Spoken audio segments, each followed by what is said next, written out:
What's going on, you guys? I am here back again bringing you this new segment I started on this channel, things I like and don't like about a certain band. The first one I did was about Demon Hunter, so if you have not checked that out yet, I do recommend you do so. So for this video, we're going to be talking about the band Red. Now, as much as I love Red, and as you know, the amount of times I've seen them, even though I've only seen them like twice, I even have the guitar pick that Anthony Armstrong used during their 2013 tour, whatever. So I thought that was pretty cool. And as much as I like this band and as much as I've been supporting them for the past 5 years now, I'm afraid I'm going to have to be talking about the negatives. I'm going to talk about the good and the bad things, in my opinion, about Red. So, yeah, let's get on with this. One of the things I like, of course, about Red is, of course, Michael Barnes' vocals. Well, mainly his vocal range, because I don't think his voice, like, in particular, is anything special. I don't know. Usually, at least for me, when I like my clean vocals to have more of a deeper voice to them. That's kind of my problems with bands like Red and even Starset. Is that the lead singers' voices are very they're not deep. They're kind of like higher pitched. Like they're not like boy band high pitched, but I don't know. I just prefer deeper vocals. But that's not what I'm saying. I do think his Michael Barnes' voice is good for what it is. But I'm talking about his vocal ranges. Like, he can put out some really intense, screams. Even though the screams aren't really like death metal screams or anything. But you know what I'm saying. If you listen to Red, you know. But he can go to like these kind of screams and then go to these like harmonies and these, really soft vocals that are real calm.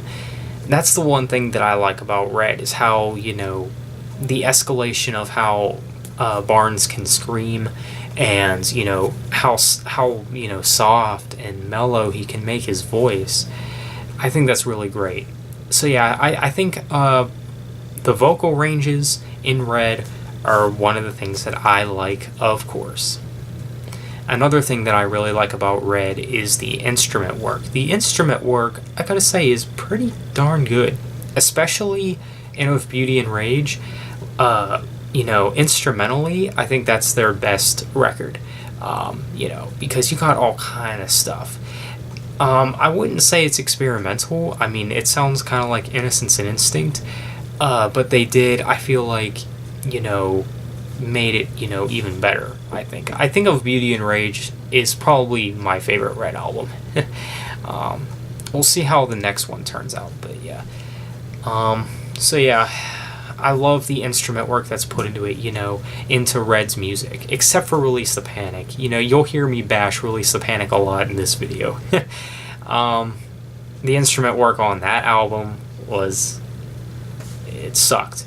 But Of Beauty and Rage, I mean, they really amped it up instrumentally. Like, you got pianos, violins, which is throughout most of Red's discography. But man, it really shines on, Of Beauty and Rage, what all they can do. So yeah, instrument work. I love Red's instrument work. Another thing I really like about Red, now this is one thing that I guess it has nothing to do with their music, I guess, but it's their album gaps. They don't take forever to put out an album. Looking at you, Metallica. They don't wait 5 years or 8 years maybe, release an album. No, Red, ever since Innocence and Instinct, Red has been putting out albums for 2 years now. And this next Red album is like a 2.5 year gap in between Of Beauty and Rage. So yeah, ever since End of Silence and Innocence and Instinct, this has been the first time in a while that we had to wait for another album. But it's coming out, 2 years, from Of Beauty and Rage regardless. So, yeah, that's one thing I can say is that they always keep their fans interested. Like, every year they've been releasing something, After Of Beauty and Rage, the year after that, they weren't done. When Red put out their 10th anniversary album for End of Silence or something, they've even added a brand new song on that album. So it's been like, we get something from Red every year. And even though their newest song that was on the anniversary album, titled If I Break, when it first came out, I was rather disappointed, because when I heard that, they were putting a new song on this anniversary edition, I was like, yes, and I found out it was a ballad, and I was like, because I've actually expected a heavier track, not like a heavy track like Release the Panic or Damage or anything, but like maybe something from like Let Go, or Fight Inside, like a traditional Red song like those. So yeah, but that is one thing I will give Red props for, is they know how to keep their fans interested in them. Like, they don't make their fans wait for new material in like such a long time, unlike Metallica and Meshuggah, come to think of it. Both those bands kind of take a while to release albums, but Red, man, they know how to please their fans. And another thing that I like about Red is their lyrics. I think their lyrics are really great. They're pretty real, kind of honest lyrics. They're not as like aggressively bold like Demon Hunter's lyrics are, but they're still pretty bold lyrics nonetheless. And that's what I like about bands like those, and even bands like Red. Like, they're not afraid to be bold and all that. But yeah, the lyrics for the most part in their music's pretty good. Except for some of the stuff on Release the Panic. Yep. And that goes into the things that I don't like about Red. And if you know me, you know what this is. And it's simply Release the Panic. Yes. Release the Panic. I did not like Release the Panic, to be honest. I mean, it's not a horrible album, for what it is, I guess, but it doesn't work for Red. Okay. I look at it like the One More Light of Red's discography. One More Light by Linkin Park. But yeah, it was definitely the worst of their, discography. And I don't even consider that my opinion. I think it is actually the worst. I can't put another album behind it. Like, every one of Red's albums beat it, So yeah, Release the Panic. It was definitely Red's worst album. A step down, Howard Benson produced it. He also produced In Flames' newest album and All That Remains' newest album. But yeah, he didn't know what he was doing with Release the Panic, or All That Remains, or In Flames, come to think of it. And another thing that I kind of don't like, well, I guess this isn't really a problem, but it's mainly the singles. Now, this may be a long reason, so just keep that in mind. Brace yourself. I don't know. I just don't think Red knows how to put out good singles all the time. Now, some do beg to differ with this. Now, I will say that when Red releases their first single for an album, I think they do excellent. However, when Red releases their second single, that's when things kind of get a little not too great. I think the album with the best singles would have to be their first record, End of Silence. Like you had Breathe Into Me, you had Let Go, Already Over. They were all appropriate singles for End of Silence. But for Innocence and Instinct, You know, you had Death of Me, which isn't a bad single, I guess, but then the other single is, I believe, Ordinary World. And that's not even like an actual Red song. I believe it's a cover. Like, they had so many good songs on Innocence Instinct that they could have easily chose as a single. Like, why didn't they make Fight Inside a single?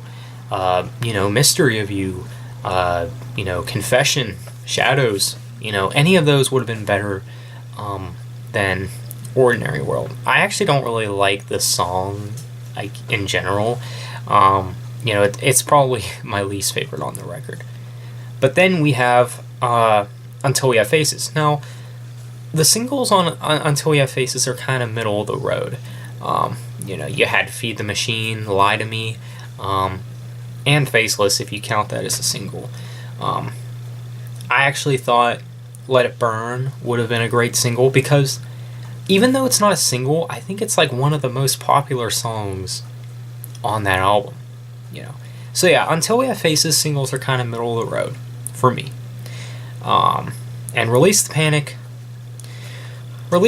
even though it's my least favorite Red album, the singles, I guess, weren't too bad. I thought Perfect Life was a pretty good single. The title track, Release the Panic, not so much. If I were to choose the second single, I would have chose, like, If We Only or So Far Away. One of those. Yeah, that's my thoughts with the singles on that. And of Beauty and Rage, I thought Darkest Part was a great single. Okay, I thought it was. However, the other two singles that they released for this album, Yours Again, Take Me Over, I mean, those songs are good, if you're in like an emotional kind of mood. I don't know, kind of like uplifting kind of mood or something, but for me, those singles just don't work, okay? I don't know why they didn't make Gravity Lies a single, and I thought Shadow and Soul would have been a great single as well. Why did they pick Yours Again and Take Me Over? Especially Take Me Over. I don't know why in the world they made that a single.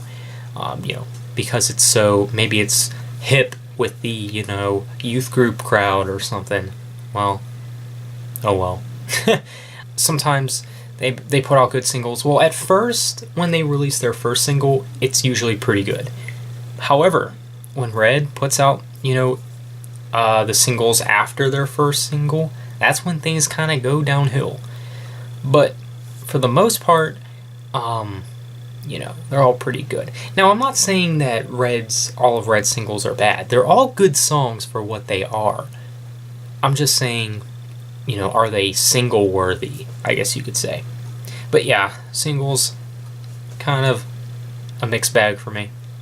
And here's another thing I don't like about Red, is the amount of ballads they have on their albums. Like, I can listen to Red, but anymore I can only take like so much of them, because it's like, and like I said about Michael Barnes' voice, like, he has that voice that's all calm and stuff, but it's not like something that you want to listen to for enjoyment, something that you can like get up and grasp your attention. Now, don't get me wrong, I'm not saying Red's bad. If you know me, you know that I like Red a lot. But I'm just saying, some of their music can kind of put me to sleep.